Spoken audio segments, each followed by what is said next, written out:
Banyak orang yang salah paham, banyak orang yang salah kaprah, banyak orang melihat agama itu dari atribut. Iya. Banyak orang anggap peci atau songkok ini adalah atributnya Islam. Iya. Saya bilang, ini bukan atribut Islam. Banyak orang Islam memakai peci, iya. Banyak orang Islam ke masjid bawa songkok, iya. Saya pernah ke masjid pakai udeng. Saya pernah ke masjid pakai belangkon, pernah. Gitu. Nah, tetapi banyak orang Islam pakai peci atau songkok, betul. Itu betul. Tapi bukan sebagai simbol Islam. Kalau sejarahnya peci songkok hitam ini kan simbol perlawanan rakyat kecil. Iya. Nah, beliau waktu itu jabat Kapolri dipanggil nih sama Habib Lutfi. Kamu sebagai orang Bali yang beragama Hindu punya tanggung jawab besar kepada orang-orang Hindu yang ada di Pekalongan juga. Iya. Nah, mereka nggak punya rumah ibadah. Tanggung jawab kamu apa? Gitu kan. Pertanyaannya Haji Suarya sederhana sekali. Nanti kalau saya buat pura di Pekalongan apa nggak jadi masalah, Abah?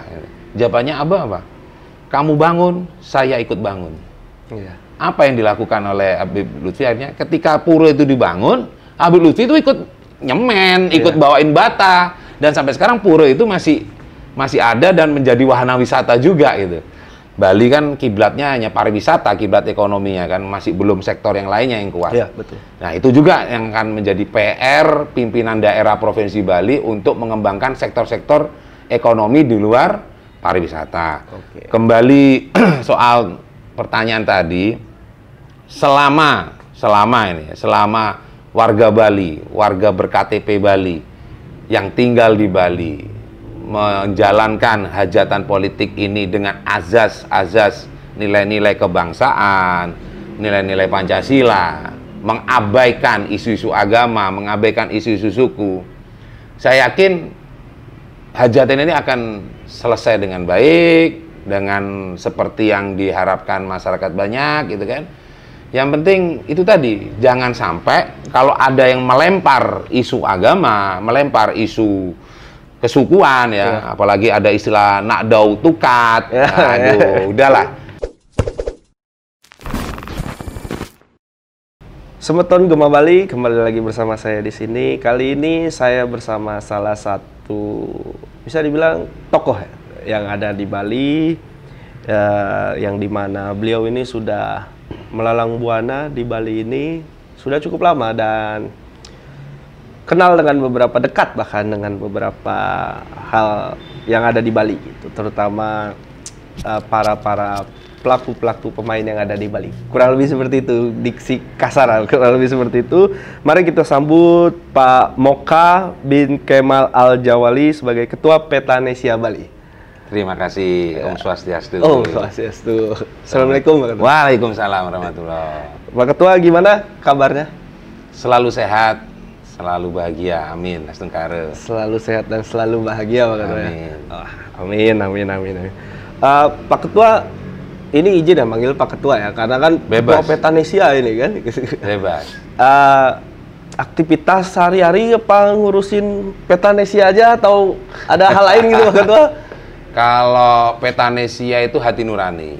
Oke. Hati nurani. Kalau yang lain itu urusan dapur biar nggak oleng kan gitu kan. Oh, iya. Tetap berwira swasta. Kalau Iya. Petanesia itu panggilan Tuhan untuk biar menjadi manusia yang dipinginin Tuhan aja. Idealismenya begitulah. Oke, jadi urusan dapur tetap ada aktivitas. Harus. Urusan hati nurani dan menjadi manusia seutuhnya ada di Petanesia. Iya, jadi kalau di wira swasta menjadi kaum kapitalis, Oke. kalau Petanesia menjadi kaum sosialis. Oke, siap. Tapi izin Pak Ketua ini, mungkin banyak semeton dan teman-teman yang menonton ini belum tahu terkait dengan Petanesia ini. Oke. Boleh dijelaskan sedikit nggak Pak Ketua? Oke, pertama ya, jadi kalau di Petanesia, nama resmi saya Bima Prasetya. Oke. Mocha Kemal Al-Jawali ini nama panggung. Cia, Oke, nama panggung. Ya, kayak artis aja ya. Oke, jadi Petanesia itu yang mungkin sebagian orang tahu, sebagian orang juga nggak tahu. Itu singkatan dari Pencinta Tanah Air Indonesia. Oke. Yang didirikan oleh Maulana Al-Habib Lutfi bin Yahya, Pekalongan. Ya. Beliau juga jabatan di pemerintahan sebagai Watimpres, Dewan Pertimbangan Presiden, periode Bapak Jokowi yang sampai hari ini beliau masih menjabat. Dan Petanesia sendiri marwah pergerakannya adalah kebangsaan dan keumatan. Lintas agama, lintas umat, lintas etnis, lintas culture. Jadi semua warga negara Indonesia itu berhak dan diperbolehkan untuk ikut berjuang bersama di Petanesia tanpa melihat background agamanya, background sukunya, karena memang pesan sang pendiri Habib Lutfi bin Yahya menyampaikan kepada kami untuk Petanesia ini menjaga marwah kebangsaannya. Karena itu beliau bilang Petanesia sampai kapanpun tidak akan pernah menjadi organisasi politik dan tidak akan pernah menjadi partai. Itu pesannya beliau, karena kebutuhan bangsa ini menurut sudut pandang beliau adalah butuh seperti yang Petanesia lakukan ini. Bagaimana menjaga harmonisasi kebangsaan dari akar rumput demi kepentingan negara kesatuan Republik Indonesia. Kurang lebihnya begitu. Oke. Jadi terbentuknya organisasi Petanesia ini sangat mulia ya Pak Ketua ya? Tujuannya seperti itu. Oke. Dan apalagi ditambah dengan kalau dibilang tadi Pak Ketua menggarisbawahi organisasi ini tidak akan menjadi organisasi politik sampai kapanpun tidak akan menjadi organisasi politik. Apalagi yang dimana pendirinya adalah Habib Lutfi gitu kan, tokoh bangsa gitu. Berarti tawarannya banyak sebenarnya Pak Ketua. Sangat. Apalagi kemarin kita bisa jatah nasional kan, pemilu kan. Ya, yang merapat ke kita, yang mendekati kita untuk kepentingan politik mereka luar biasa. Saya pribadi pun, saya tiba-tiba kayak menjadi kue yang didatengin lalat-lalat kan. Gitu. Saya istilahkan mereka lalat lah. Iya. Karena kalau nggak ada hajatan, nggak mungkin mereka silaturahim. Gitu kan. Iya, paham. Azas kepentingan. Gitu kayaknya kan. bisa terjadi, Pak. Betul. Nah, tetapi secara organisasi, Petanesia tetap tidak akan masuk ke dalam lingkaran politik, bicara organisasi. Tapi secara personalnya, secara kepengurusannya, anggotanya, manusianya, itu Petanesia mempersilahkan anggota-anggotanya untuk memakai hak politiknya. Baik mau misalnya kayak kemarin ada pileg, ya ini jadi caleg silahkan. Dengan catatan untuk dinonaktifkan dulu di Petanesia. Nah, itu secara ADART-nya seperti itu, tetapi personalnya silakan aja. Ingin jadi tim sesnya juga silakan aja. Dengan catatan jangan memakai seragam Petanesia, jangan memakai bendera Petanesia, melepas atribut Petanesia. Untuk menjaga marwah Petanesia itu tadi. Oke. Ini berarti Petanesia sebagai organisasi tidak kunci atau mematikan sikap politik individu ya Pak Ketua. Yang penting jangan organisasi dibawa-bawa. Betul. Nah, pinter-pinternya kita lah, dewasa-dewasanya kita sebagai anggota Petanesia kan. Iya. Betul. Jangan klaim-klaim kan begitu juga. Jangan klaim-klaim dan jangan menjadi mengkotak-kotakan. Contoh nih misalnya di Petanesia sendiri kan banyak juga, ada yang merah, kuning, biru, hijau. Ya, yang jadi masalah ketika beda pilihan politik, teman-teman di dalam satu organisasi jadi konflik. Nah, kan kita di dalam wadah organisasi ini kan visi misinya menjaga marwah kebangsaan keumatan. Hanya karena hajatan 5 tahunan menjadi konflik kan menjadi mencoreng marwah itu sendiri. Nah, itu yang Petanesia jaga gitu kan. Itu yang Petanesia jaga sekali. Gitu. Apalagi kemarin yang kita semua tahu Habib Lutfi masuk ke dalam tim pemenangannya 02 kan. Nah, itu juga lumayan luar biasa juga respon dari kawan-kawan internal ya. Tetapi ya apa yang disampaikan beliau kepada kami semua, bahasa beliau, kalau kalian mengikuti saya, alhamdulillah. Tapi kalau kalian tidak mengikuti saya, dalam kurung gerak politiknya beliau ya, itu ikuti hati nurani kalian semua. Tanpa harus menebar kebencian, menebar fitnah dan hal-hal yang hoaks segala macam. Ikuti hati nurani meskipun tidak mengikuti langkah gerak politiknya Habib Lutfi sebagai seorang Habib Lutfi, bukan sebagai pendiri Petanesia ya. Ya silahkan gitu. Intinya gitu. Jadi kebebasan hak politik Habib Lutfi sebagai pendiri Petanisya sangat menjaga itu. Ya. Kalau aku sih gini Pak Ketua. Memang aku belum pernah ketemu sama Habib Lutfi itu. Pelanggaran. Tapi aku mendapatkan informasi itu dari teman-teman Hindu yang ada di Pekalongan. Spesifiknya itu, jadi gini, aku bisa percaya Habib Lutfi itu adalah tokoh bangsa, dan aku bisa sampaikan itu gara-gara, jadi ini intermezzo sedikit Pak Ketua. Jadi waktu itu ada teman-temanku Hindu Pekalongan, terutama dia di wilayah gunung, di bukit-bukit, kabupaten di sana. Itu kebetulan teman satu kosku di Jakarta, itu dia bilang itu dari desa namanya Linggo Asri di sana. Dia bilang ada satu situs di sana yang dijaga sama desa Linggo Asri, masyarakat di sana. Itu satu apa bisa dibilang ya, satu tempat dan satu peninggalan lah di sana. Yang waktu itu sempat mau inikan oleh teman-teman yang lain di sana di luar teman-teman di luar Hindu di sana gitu kan. Tapi yang ngebela Habib Lutfi. Habib Lutfi bilang di sana bahwasanya ini punyanya teman-teman Hindu di sini. Saudara-saudara kita yang Hindu di sini. Kalian nggak boleh begitu. Kalian harusnya bantu melindungi, bantu jaga, kalau bisa kalian bantu untuk melestarikan ini. Itulah yang langsung diapresiasi oleh teman-teman Hindu di Pekalongan itu gitu kan, lebih tepatnya Linggo Asri. Di situ. Itulah disebarkan informasi itu sampai ke kita, bahkan sampai ke saya tahu, sebagai orang Bali juga saya tahu itu.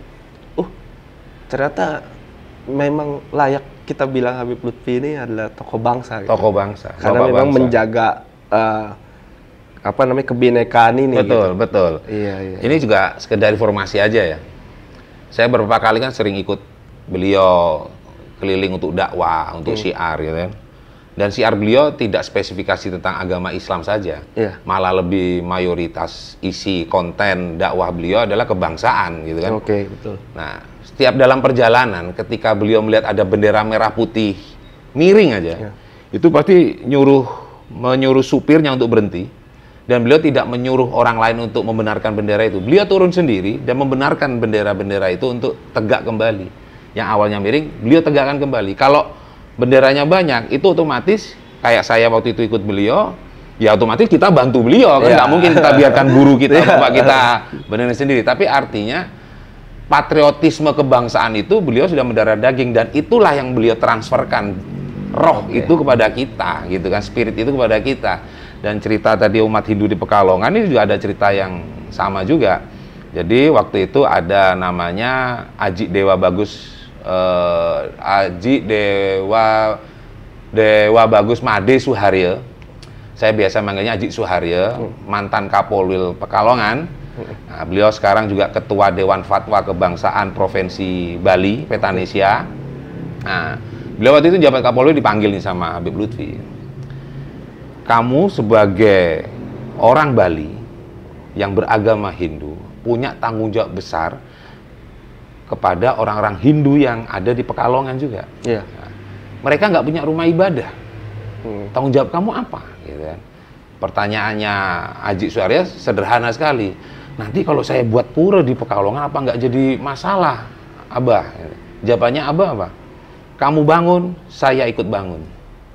Apa yang dilakukan oleh Habib Lutfi akhirnya? Ketika pura itu dibangun, Habib Lutfi itu ikut nyemen, ikut bawain bata, dan sampai sekarang pura itu masih ada dan menjadi wahana wisata juga gitu. Nah, itu salah satu kontribusi patriotismenya Habib Lutfi gitu kan. Karena itu kami yang ada di Petanisya ketika melakukan tindakan-tindakan di luar nilai-nilai kebangsaan, di luar nilai-nilai persatuan umat, itu hanya seragamnya aja, berarti jiwanya belum Petanisya banget. Betul. Itu. Oke, jadi cukup panjang intermezzo kita ya Pak Ketua ya kan. Tadi Pak Ketua menyebut sikap Habib Lutfi terkait dengan Pilpres kemarin. Kalau menurut Pak Ketua gitu, sebagai Ketua Petanisya Bali gitu kan, melihat kondisi Pilpres dan Pileg kemarin itu gimana Pak Ketua? Di Bali? Di Bali khususnya? Di Bali. Kalau perbandingan dengan pemilu sebelumnya ya, 2019. Saya menilai, ini penilaian saya pribadi ya, analisa saya pribadi, jauh lebih baik daripada yang 2019. Oke. Dari sudut pandang mana? Dari sudut pandang saya sebagai Ketua Petanesia Provinsi Bali, dari sudut pandang kebangsaan, dari sudut pandang Negara Kesatuan Republik Indonesia, dari sudut pandang nilai-nilai Pancasila.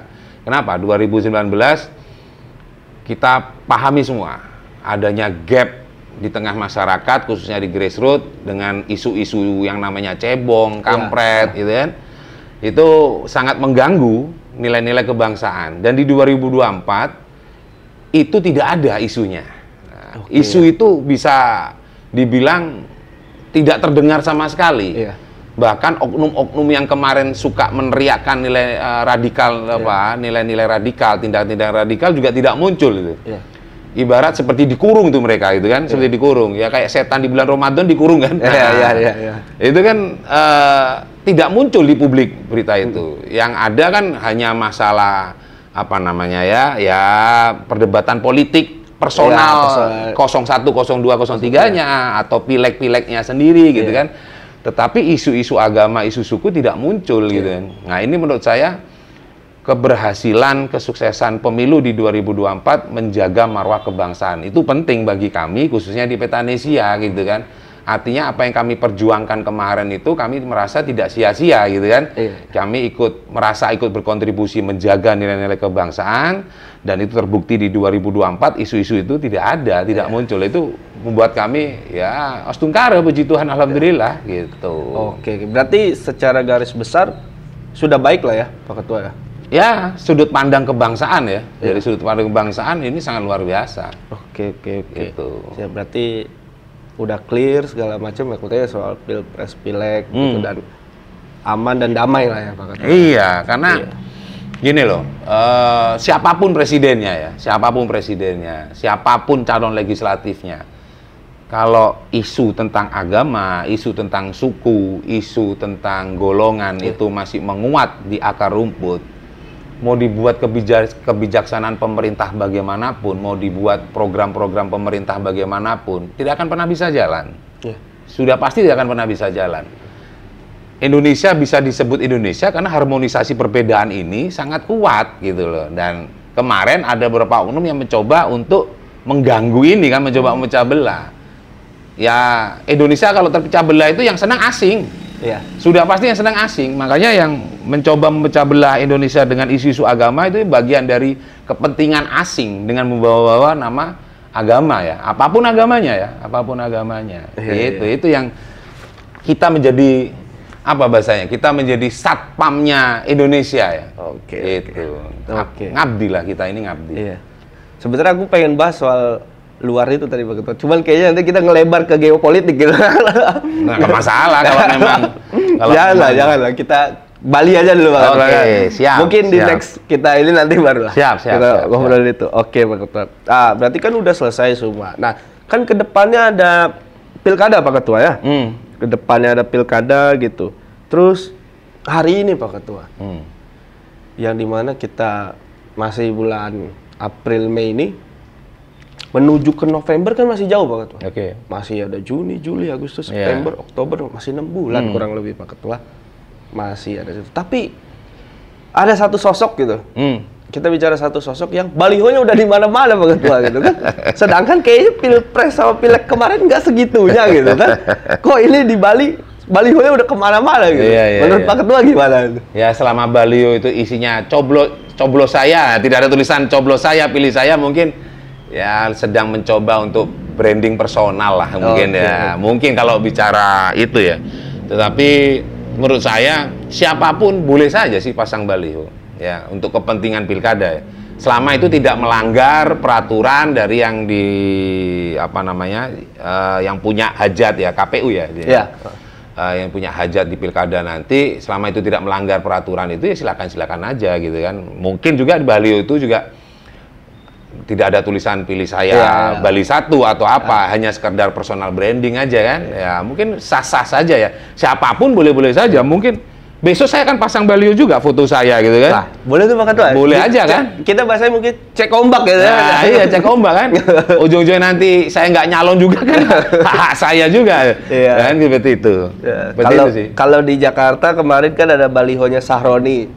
Mimpi jadi presiden gitu. Iya, Tapi iya. nggak maju juga kan. Saya kan bisa bilang aja, ngimpi jadi gubernur Bali gitu Nah, kan. kan. Satu-satunya pemimpin Bali umat muslim yang memimpin umat Hindu demi Indonesia. Wah, kan.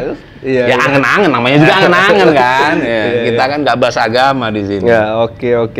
Ya, selagi itu juga karena belum ditetapkan oleh KPU, jadi ya mungkin masih self branding. Iya, masih saya branding dan cek ombak itu tadi. Saya yakin nanti ada satu yang muncul, akan ada 2, 3, 4, 5 yang bermunculan tuh. Iya, Itu pasti, sudah pasti. Ya, kembali lagi, warga negara siapapun memiliki hak politik. Kan Iya. begitu, untuk menjadi calon maupun menjadi pemilihnya. Iya. Itu aja yang kita pegang. Memiliki hak memilih dan dipilih. Betul, selama tidak keluar dari relnya, aturan-aturan sudah ditetapkan. Iya. Itu aja sih. Siap. Tapi gini, Pak Ketua, menurut Pak Ketua ini ketika kita bicara pilkada ke depan gitu, Pak Ketua, apakah di Bali ini akan sukses seperti tadi kita bahas soal pilpres gitu Ya. kan? Apakah akan sukses juga dengan seperti pilpres kemarin? Atau akan berbeda situasinya? Karena kita kalau dari sudut pandang media ya Pak Ketua, kita melihat kok di sosmed ini mulai rame gitu, saling apa namanya, Hujat-menghujat. ujat-menghujat, ini lebih layak, ini nggak layak, Ya. tapi ini lebih layak, ada yang bilang itu. iya. Kayaknya di sosmed ini udah mulai apa ya, kita bilang masyarakat Bali ini udah mulai saling hidupin kompor gitu Pak. Tanggapannya gimana Pak Ketua? Ya, seperti yang kita omongin tadi di belakang kamera ya. Jadi apa ya? Yang menghujat, yang memulai ini mesin apa orang nih, kan gitu sekarang. Iya. Nah, kalau memang mesin ya jangan kepancing lah orang-orangnya gitu kan, yang gitu. Tetapi kalau saya pribadi sekali lagi optimis dan positive thinking untuk pilkada nanti berjalan sesuai dengan harapan kita semua, aman, tentram, karena perekonomian di Bali ini harus tetap kita jaga. Setelah 3 tahun kita berperang dengan pandemi kan. Iya. Hancur leburlah ekonomi gitu kan, kesehatannya juga kacau balau, semua kehidupan menjadi tidak normal pada saat itu kan. Jangan sampai hanya karena hajatan politik 5 tahun, politik praktis 5 tahun ini merusak tatanan-tatanan yang kita kemarin sedang dan masih merecovery karena kita sakit terlalu lama kemarin kan, selama 3 tahun khususnya di Bali ya. Karena dampak pandeminya luar biasa di Bali kemarin. Karena Bali kan kiblatnya hanya pariwisata, kiblat ekonominya kan, masih belum sektor yang lainnya yang kuat. Iya, betul. Nah, itu juga yang akan menjadi PR pimpinan daerah Provinsi Bali untuk mengembangkan sektor-sektor ekonomi di luar pariwisata. Kembali soal pertanyaan tadi, selama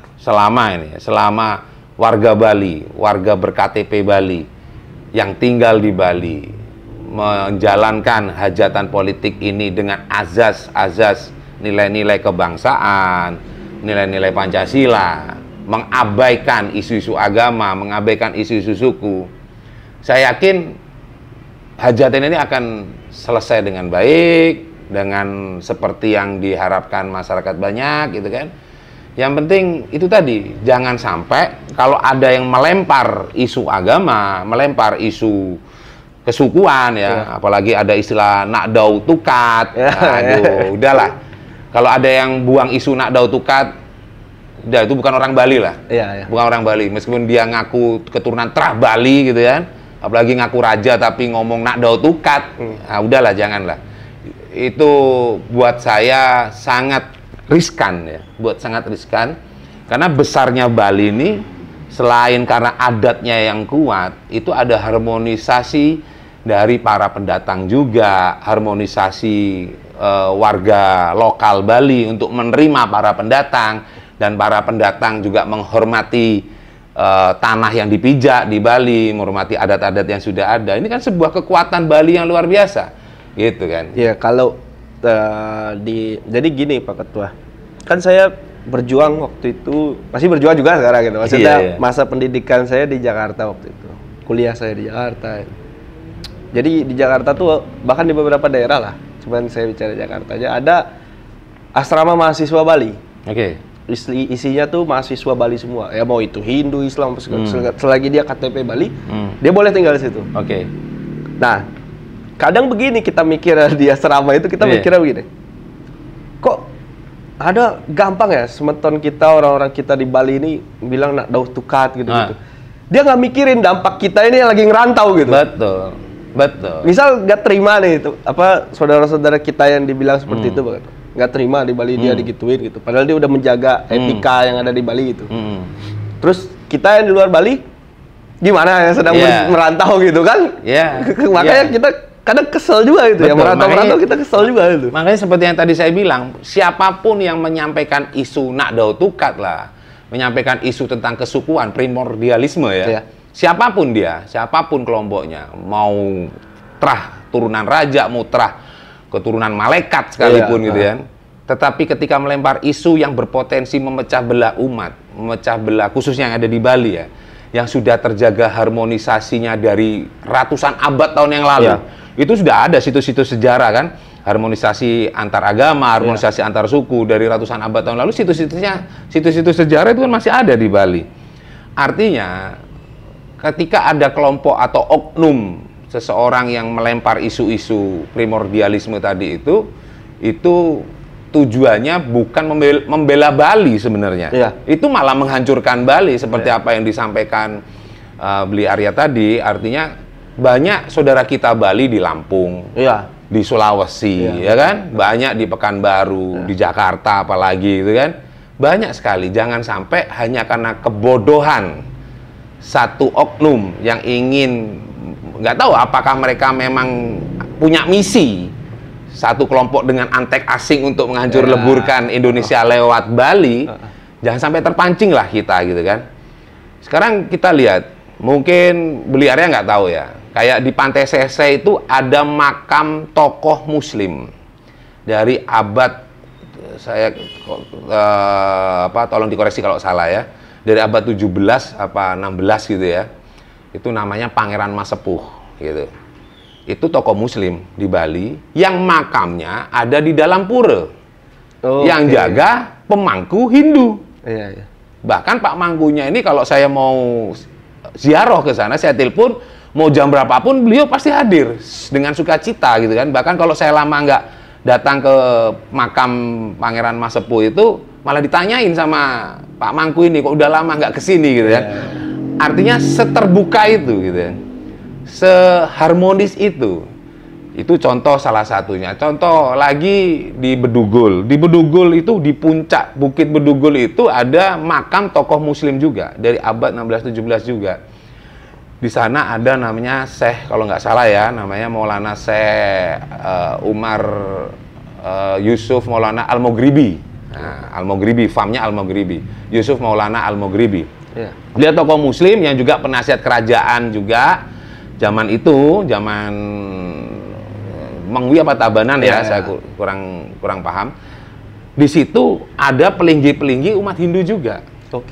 Jadi ketika umat Islam mau ziarah ke Syekh Maulana Yusuf Al-Maghribi tersebut bersamaan dengan saudara-saudara kita semeton Bali Hindu yang mau sembahyang di tempat itu. Jadi yang di dalam makom berzikir, yang di luar baca mantra Hindu, dan tidak ada yang merasa terganggu loh. Seindah itu.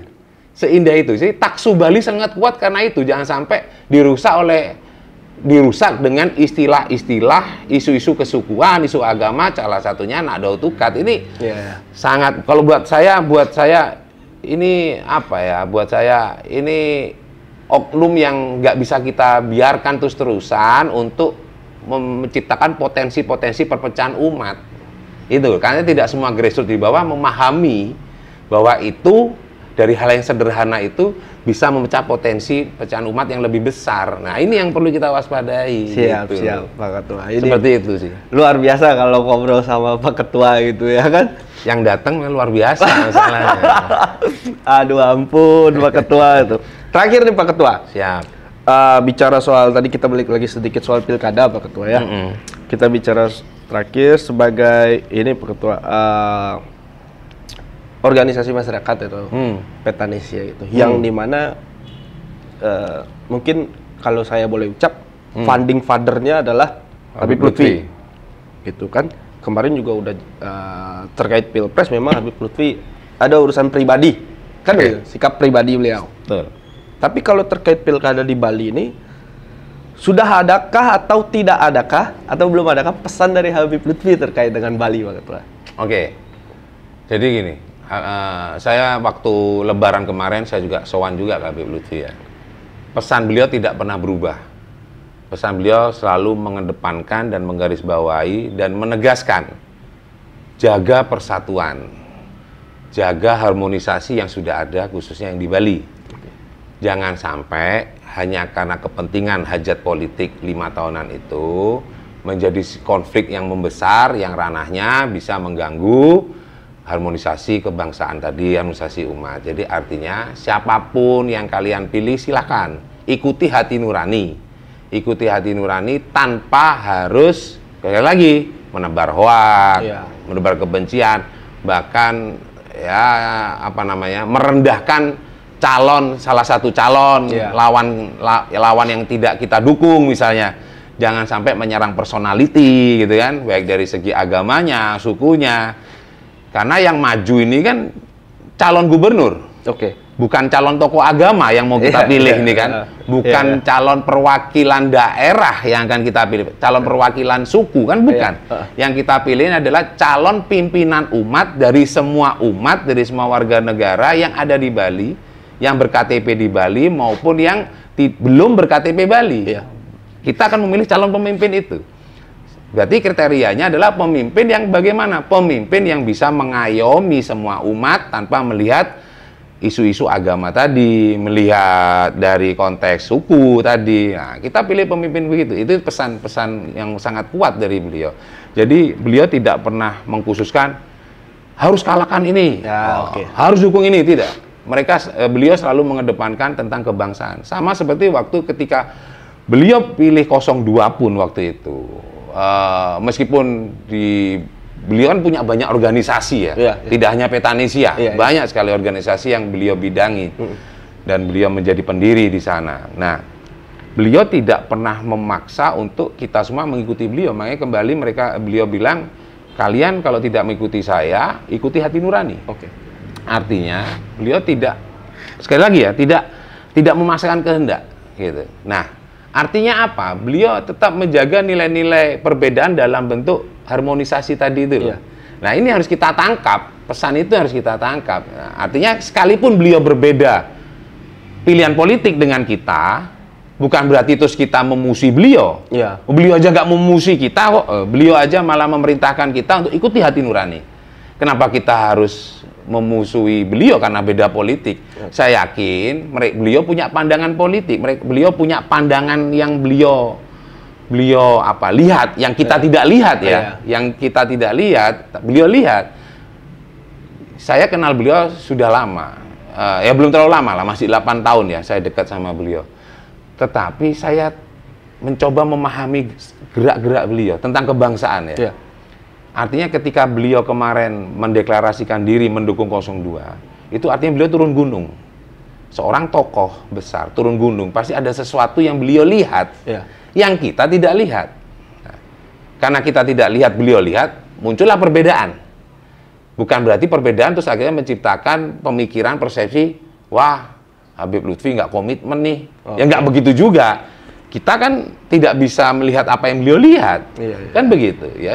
Saling menghargai. Nah, itu. Apalagi saya mengakui sebagai anak beliau, saya mengakui sebagai murid beliau. Apapun perintah beliau, saya akan jalankan. Siap. Itu tadi. Siap. Seperti itu. Oke. Itu kan pesan beliau, Pak Ketua. Tapi sedikit, Pak Ketua, terakhir ya. Masih terakhir nih, cepat sekali ya. Jadi Pak Ketua, apa namanya? Itu pesan beliau terhadap sosok pemimpin. Spesifiknya terhadap pilkada yang akan datang di Bali.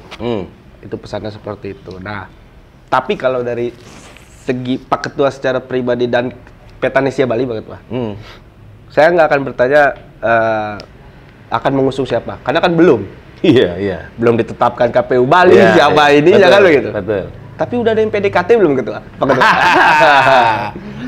Ya, putusan KPU aja kemarin yang soal pileg sama pilpres aja belum selesai. Bahkan tanggal 14 Februari aja belum lewat. Itu sudah ada yang datengin, udah ada yang minang gitu kan. Oh, mempersiapkan untuk pilkada, kepentingan pilkada mereka-mereka. Ya, itu saya nggak perlu sebut siapa mereka ya, dan dari daerah mana, kabupaten mana.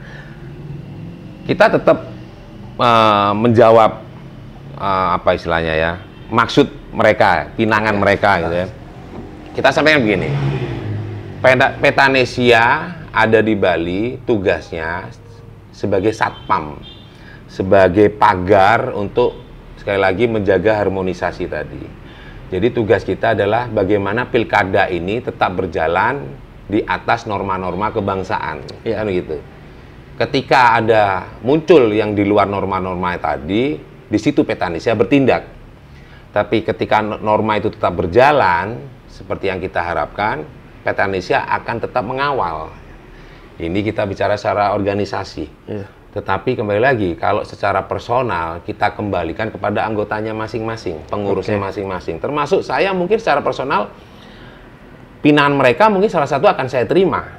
Tapi secara personal, tanpa harus membawa atribut organisasi saya, kan? Dan saya tidak akan memaksakan anggota-anggota saya, pengurus-pengurus saya, untuk mengikuti jejak langkah politik saya sebagai personal ya, sebagai pribadi. Saya akan mengikuti pola Habib Lutfi. Habib Lutfi mengajarkan ke saya seperti tadi, kalian mengikuti saya alhamdulillah, tidak mengikuti, ikutilah hati nurani. Nah, itulah yang akan saya lakukan kepada kawan-kawan pengurus atau anggota Petanesia khususnya di Bali. Jadi kalaupun seandainya saya secara personal Bima Prasetya alias Moka itu memilih atau mendukung atau menjadi tim ses salah satu kontestan pilkada nanti, saya tidak akan memaksakan kawan-kawan di Petanesia mengikuti jejak saya. Saya cukup menyampaikan beritanya saja. Saya akan sampaikan beritanya, tujuannya, visi misinya ini dari personal saya. Ikuti, ayo. Nggak diikuti, silakan ikuti hati nurani. Sama, gitu kan? Seperti itu. Karena sekali lagi, kalau bicara Petanesia dalam bentuk badan organisasi, kita adalah satpamnya, pagarnya Bali untuk menjaga harmonisasi kebangsaan. Makanya musuh kita pertama itu bukan musuh yang beda pandangan politik gitu. Yang beda pandangan politik bukan musuh gitu ya. Beda cara berpikir kok dimusuhi kan lucu ya. Nah, kita hidup di zaman mendekati kiamat ini masih berpikiran begitu, itu kan ketinggalan sekali kan.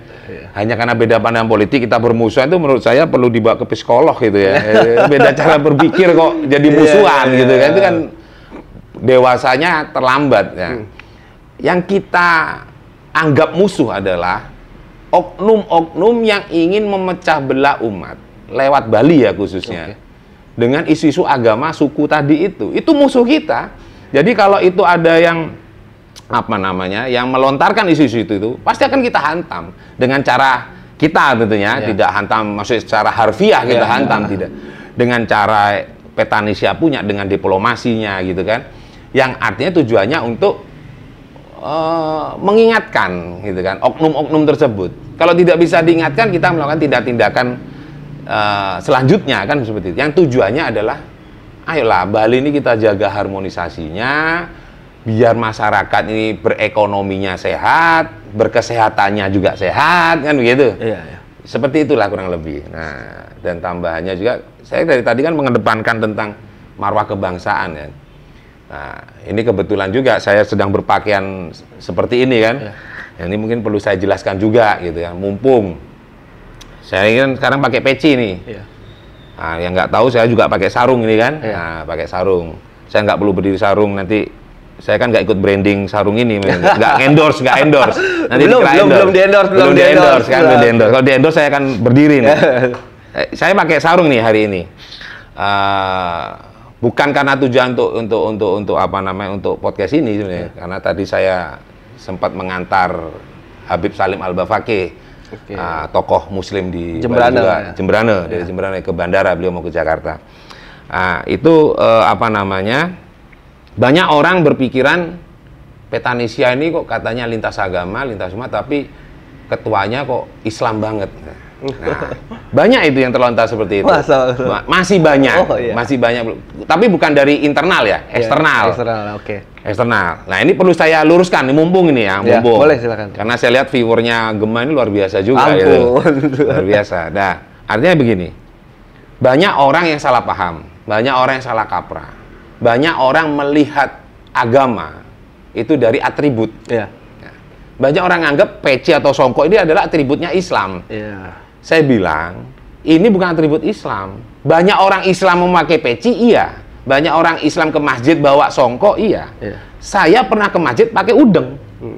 Saya pernah ke masjid pakai belangkon, pernah. Gitu. Nah, tetapi banyak orang Islam pakai peci atau songkok, betul. Itu betul. Tapi bukan sebagai simbol Islam. Kalau sejarahnya peci songkok hitam ini kan simbol perlawanan rakyat kecil. Yang Bung Karno bawa di PBB waktu itu dengan memakai songkok hitam, beliau katakan inilah gerakan Marhen, kan begitu. Gerakan dari buruh, petani dengan memakai songkok. Sarung sendiri juga tidak identik dengan atau simbol dengan Muslim atau Islam. Orang Muslim pakai sarung, iya. Saya sholat pakai kamen pernah. Dengan udengnya, pernah. Dan tidak diusir saya dari masjid. Kan begitu. Nah, artinya sarung ini kebetulan orang Muslim banyak pakai untuk sholat, iya. Tetapi sarung ini adalah hasil kreativitas budaya masyarakat Indonesia. Kan itu lah. Ini bagian budaya. Saya kemana-mana, saya kerja pun sering pakai sarung gitu. Pakai peci, bukan karena saya Islam. Saya bagian dari rakyat, saya pakai peci. Sarung, ini kreativitas budaya Indonesia punya, saya pakai. Ada acara-acara resmi yang mengundang saya, di acara Puri misalnya, atau di acara pemerintahan misalnya, saya sering pakai kamen dengan udengnya, gitu. Saya punya banyak koleksi udeng. Saya bawa salah satu nih, biar saya pamerin nih, biar nggak cuman omdo katanya, nggak cuman omong doang. Nah, saya punya beberapa koleksi udeng. Nah, ini salah satu ini. Jadi kalau saya diundang pelingsir, saya pakai ini dengan kamennya gitu kan. Artinya kenapa saya harus pakai udeng? Saya tinggal di Bali, di mana bumi dipijak, langit saya junjung. Nah, ini salah satu bagiannya. Udeng ini nggak pernah mungkin saya taruh di bawah ini, termasuk ini sama. Itu loh. Artinya apa? Saya ingin sharing ya. Saya tidak mau mengajari, saya juga belajar. Saya ingin sharing bahwa jangan kita terjebak oleh atribut-atribut yang ditampilkan oleh beberapa tokoh yang dianggap mewakili agama tertentu. Seperti itu. Contoh, kayak di Islam, orang pakai surban, orang pakai baju gamis, bawa tasbih, sudah dibilang ustadz. Gitu kan? Saya itu sering dipanggil ustadz. Saya bilang, saya bukan ustadz yang kalian anggap, yaitu guru agama. Saya mondok aja enggak. Saya belajar agama baru kemarin, gitu kan.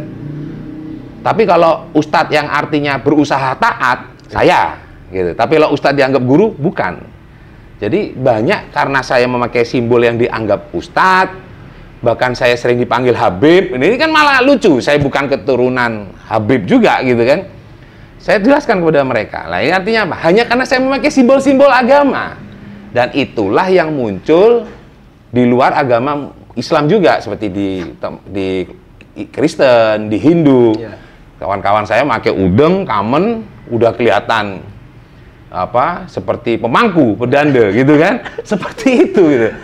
Artinya janganlah kita terjebak oleh simbol-simbol yang ditampilkan oleh tokoh yang dianggap mewakili agama atau suku tertentu. Nah, ini menjadi, kenapa saya perlu sampaikan ini? Karena itu salah satu trigger, salah satu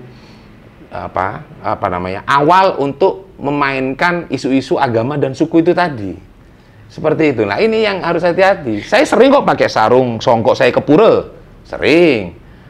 Tapi kalau ke Puri, datang ke Pelingsir, saya menghormati tuan rumahnya. Saya ke masjid pakai udeng, pakai kamen, sering gitu. Bahkan bulan Desember itu saya lebih sering ke gereja daripada ke masjid. Karena kawan-kawan pendeta saya di Bali sering mengundang saya. Isinya untuk berkhotbah tentang kebangsaan. Saya tidak berkhotbah tentang Islam di dalam gereja. Saya tidak berkhotbah tentang Kristen karena saya bukan beragama Kristen kan gitu. Saya datang diundang oleh kawan-kawan sahabat-sahabat saya pendeta di gereja mereka itu untuk menyampaikan siar-siar kebangsaan. Saya sampaikan dengan apa? Saya pakai peci, saya pakai sarung, saya tunjukkan Islam yang kalian lihat yang mulutnya memecah belah umat itu hanya KTP-nya saja. Islam sebenarnya yang kalian lihat di depan kalian saat sekarang ini yang memakai atribut Islam tapi tidak mengharamkan dirinya masuk gereja. Ya ini kan harus kita sebarkan nilai-nilai itu gitu loh.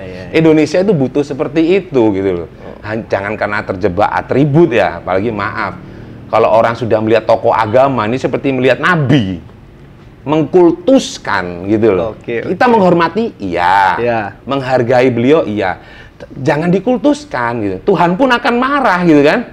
Gitu kan. Yang kamu sembah itu aku, bukan yang aku ciptakan gitu ya. Nah, ini loh ini perlu saya sampaikan karena itu menjadi apa istilahnya sumber dari awal konflik-konflik perpecahan umat lewat agama, lewat suku itu tadi.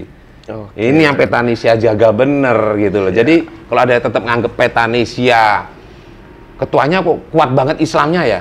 Ya jelas dong kuat banget Islamnya gitu agama saya. Kan iya. Tetapi Islam mengajarkan rahmatan lil alamin, rahmatan bagi semua alam semesta. Alam semesta isinya semua. Jadi saya mewakili Islam sebagai ketua Petanesia yang memiliki marwah kebangsaan untuk menjaga umat, kan begitu. Nanti periode saya selesai jadi ketua DPW, ada saudara Hindu, saudara Kristen terpilih menjadi ketua Petanesia Bali. Pasti akan saya dukung, pasti akan saya support. Karena janji saya kepada Habib Lutfi, saya mengawal Petanesia ini 1 periode saja. Selanjutnya mau kawan Hindu, mau kawan Kristen, pasti akan saya sokong selama semangatnya. Sama seperti yang semangatnya Habib Lutfi lewat Petanesia ini. Itu loh. Itu kebangsaan itu penting banget. Jadi pesannya seperti itu ya, Pak Ketua ya. Saya jadi panjang lebar ngomongnya. Gak apa-apa Pak Ketua gitu. Tapi bermanfaat juga buat kita ya tuh. Ya semoga kameranya adem itu. Adem. Oke Pak Ketua. Terima kasih ini Pak Ketua. Saya yang terima kasih banyak. Sebenarnya saya ingin menambahkan sedikit terkait dengan peci dan sarung gitu. Ya. Izin Pak Ketua menambahkan sedikit. Bukan ingin menambahkan sebenarnya bercerita jadinya saya. Boleh. Sebelum penutup lah gitu kan. Bicara peci memang betul Pak Ketua. Nasionalisme itu kan. Simbol nasionalisme dan perjuangan leluhur kita dulu kan. Betul. Lewat zaman Bung Karno gitu. Memang sepakat. Saya pun sering menggunakan peci kalau di Jakarta itu kan. Kalau ditanya untuk apa gitu. Kadang saya pakai peci itu dalam keadaan pertemuan formal. Misal kita audiensi dengan siapa, kita ketemu dengan siapa gitu, saya pakai peci gitu kan, nggak pakai udang. Kalau dibilang kok nggak nunggulin Balinya gitu, nah ini Jakarta. Saya bilang ini Jakarta. Emang kenapa gitu? Saya pakai peci biasa aja gitu. Teman-teman pun biasa itu. Bahkan sering kali kita teman-teman juga sering di Jakarta tuh ada Pura Rawamangun. Teman-teman pakai peci ke Pura Rawamangun gitu kan, datang pakai peci, udah pasti ledek-ledekan biasa lah. Lalu wah, dari mana pakai peci gitu kan. Biasa lah, cuman kita kalau udah biasa kenal gitu kan, maksudnya udah biasa bercanda gitu, biasa gitu. Dari masjid mana gitu kan, biasa itu tukeran, habis tukeran tadi. Jadi ada Pak Ustadz kita kasih udang gitu, tukeran kita dan biasa bercanda gitu. Sarung pun sama itu. Sebenarnya sarung pun ini jok saja Pak Ketua ya, ledekan saja itu. Kita sering pakai sarung itu yang pertama untuk tidur. Iya. Kalau kita untuk tidur, paling enak. Teman-teman asrama di Jakarta itu paling pakai sering untuk tidur. Karena memang paling nyaman. Betul. Terus yang kedua, kenapa nggak kamen gitu? Ribet kalau pakai kamen. Ya harus gitu. Itu bangun-bangun bisa telanjang kalau pakai kamen gitu kan. Paling enak pakai sarung buat tidur. Yang kedua, kalau buru-buru kita mau ke pura atau mau sembahyang, tapi lebih sering sembahyang di Pelinggih di asrama aja. Pakai pada sarung. Semua itu. Karena kan Betara Dewa itu tidak berpikir kamu pakai mana ngerti gitu kan, nggak begitu. Niatmu apa kan gitu. Niatmu ibadah ya sudah gitu kan. Tuhan kan melihat hati, tidak melihat fashion. Nah itu gitu kan dia. Pakai sarung juga kita itu biasa juga gitu. Dan terus satu lagi nih Pak. karena nama saya kebetulan di depannya ada Gus kan gitu. Oke. Nah, jadi kalau saya main ke teman-teman di Anak kiai ini. kan? Kalau saya main ke teman-teman di Pekalongan, di Jawa lah, terutama Jawa Tengah itu, apalagi saya ketemu sama teman-teman, kalau di mahasiswa saya biasanya ketemu sama teman-teman PMI, Pergerakan Mahasiswa Islam Indonesia, atau sama teman-teman NU. Sama teman-teman NU, Banser, GP Ansor gitu kan. Saya ketemu kalau di Jakarta tuh, saya pasti selalu diledekinnya begini. Gus Ngurah. Sini dulu Gus Ngurah. Yang kalau yang belum kenal saya pasti akan nanya gitu. Oh, pondoknya di mana gitu kan, anaknya siapa gitu kan. Saya bilang enggak, saya Hindu, saya orang Bali gitu. Kok bisa dipanggil Gus? Ya nama saya aja kebetulan. Cuma nih teman-teman suka bercanda gitu. Jadi saya kalau datang ke markas GP Ansor, markas Banser gitu kan, apalagi kalau ke pondok gitu. Itu biar sengaja teman saya begitu, biar yang lain pada tiba-tiba iniin saya gitu kan. Jadi Gus ini. Aduh hancur. Tapi kan jadi buat bercandaan. Betul. Yang akhirnya kita lebih dekat gitu. Nah, hal seperti inilah yang harus kita jaga gitu loh. Artinya gini, perbedaan kan beli ngurah ini kan Gus Ngurah ini ya. Gus. Karena beliau baru mendeklarasikan kan ke saya. Gus Ngurah ini kan sudah sering berkumpul dengan yang berbeda-berbeda kan, suku, agama. Artinya bercandaan tentang agama, tentang suku bukan suatu hal yang aib ya, atau hal yang sensitif disampaikan gitu kan. Suatu hal yang biasa gitu ya. Kalau prinsip saya beragamanya santai saja. Kita ini beragama santai saja. Artinya bahwa yang serius apanya dong? Yang serius beribadahnya. Makanya kalau ada orang, maaf nih, ada orang pakai baju menyimbolkan agama sesuatu dengan meneriakkan nama-nama kebesaran Tuhan, gitu kan? Tapi mbak pentungan. Nah, kira-kira judulnya membela agama tertentu, tapi malah menghancurkan agama itu sendiri, kan gitu kan? Nah, ini kan banyak yang kayak gitu-gitu. Karena apa? Mereka tidak pernah beribadah serius. Saya yakin di antara mereka yang meneriakkan nama besar Tuhan, tapi bawa pentungan untuk nakutin orang itu tadi, dengar azan maghrib ditinggal tidur. Ibadahnya nggak serius, agamanya serius, gitu loh. Seakan-akan mau membela Tuhan. Lu yang dibela Tuhan, ngapain lu belain Tuhan, gitu kan? Nah, ini loh yang perlu kita sharingkan ya. Nah, ini bukan closing statement lah, artinya gini. Cita-cita saya pribadi ini, Gus Ngurah, cita-cita saya pribadi.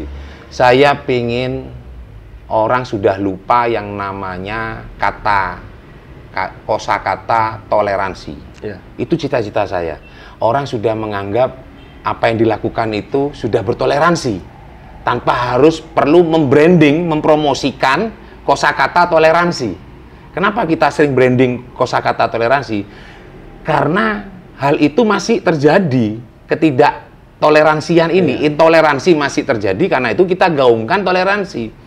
Cita-cita saya adalah menghilangkan isi kepala orang tentang kosakata toleransi, tetapi tindakan mereka sudah bertoleransi. Gitu loh. Nah, tindakan itu sudah menjadi umum. Saya ke pura tidak ada yang menghujat, saudara Hindu saya ke masjid juga tidak ada yang menghujat, saya memakai udeng juga tidak menjadi masalah, Gus Ngurah memakai peci dan sarung juga tidak mempermasalahkan, karena mereka sudah tidak memandang fashion yang kita pakai menjadi simbol sebuah agama tertentu. Nah, ini kampanye yang luar biasa, dan kampanye dunia akhirat ini, gitu loh. Kalau kampanye politik hajatan 5 tahunan itu sama seperti orang laki hitan lah, selesai dipotong udah selesai gitu kan. Kalau mau dipotong lagi ya habis kan. Nah gitu, tapi perjuangan kita ini perjuangan dunia akhirat. Makanya saya katakan Gus Ngurah ini salah satu pejuang menjaga nilai-nilai toleransi kebangsaan tadi itu tidak akan pernah selesai.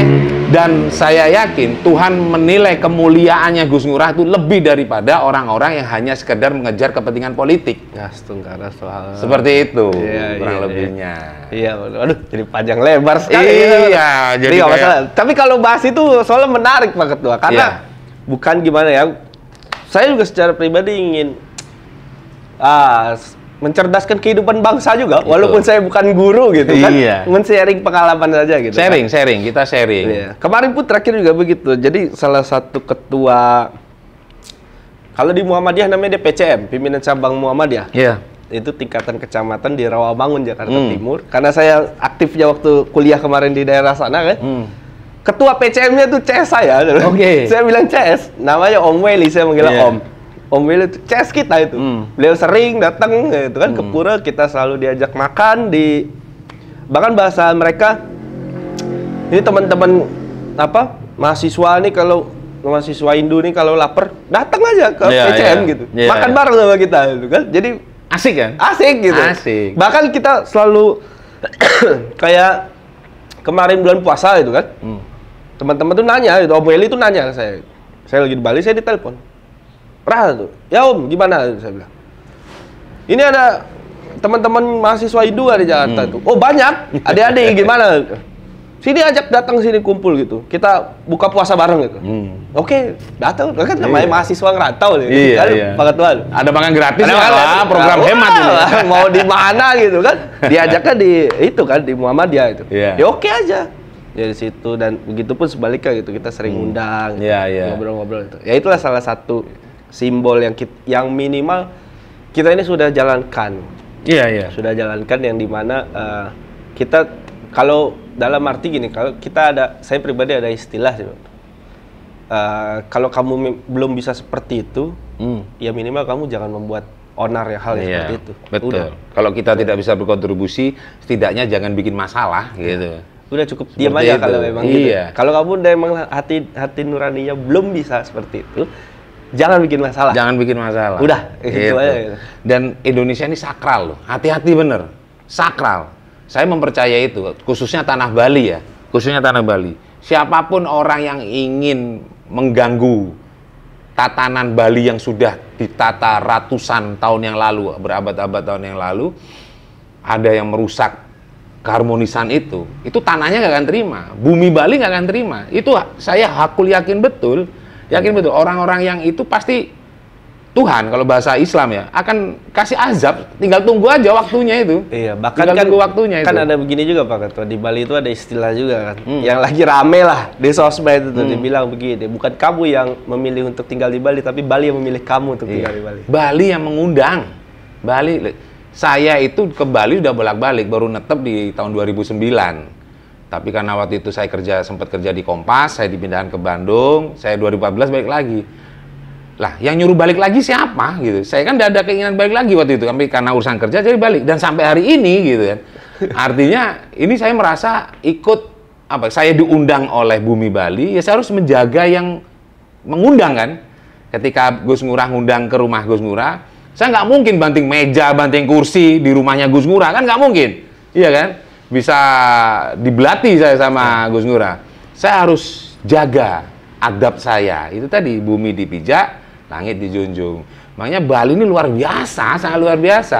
Ini tugas kita semua, Gus Ngurah. Makanya kayak Nyepi kemarin bersamaan dengan sholat taraweh di bulan Ramadan hari pertama itu. Bisa berjalan secantik itu gitu kan, yang nyepi-nyepi, yang terawih-terawih, tidak ada konflik, baik-baik saja. Artinya isu agama itu sudah nggak ada sebenarnya, hanya karena oknum-oknum yang diamplopin mungkin ya, oknum-oknum yang masih butuh uang karena takut kelaparan, takut miskin itu, rela menghancurkan Bali demi kenyang perutnya sendiri. Ini yang menurut saya tinggal tunggu waktunya aja azab ilahi diturunkan. Itu akan muncul nanti sinetronnya itu. Azab ilahi dari seseorang yang ingin menghancurkan tanah Bali. Nah, itu akan muncul nanti sinetron yang di Indosiar itu. Oke, Pak Ketua. Aduh, terima kasih atas waktunya. Saya terima kasih banyak. Saya terima kasih banyak. Terhormat sekali. Sudah dijamu juga di sini, Pak Ketua. Terima kasih banyak. Mungkin next kita akan ngobrol-ngobrol lagi Pak Ketua. Siap, ditunggu. Kita akan bahas hal yang lebih dalam lagi. Siap, terkait ditunggu. apapun itu gitu. Siap, dan semoga kita bisa tetap berkolaborasi antara Petanesia Bali dengan Gema Bali. Sangat senang hati. Ya, terima kasih banyak Pak Ketua sekali lagi. Matur suksema, rahayu. Rahayu. Ya, Semeton Gema Bali, terima kasih sudah menonton video ini. Jangan lupa untuk di-like, komen, di-subscribe juga, dan di-share juga ke grup-grup dan ke apapun itu. Silahkan di-share semuanya, dan sampai jumpa di video kita selanjutnya. Terima kasih.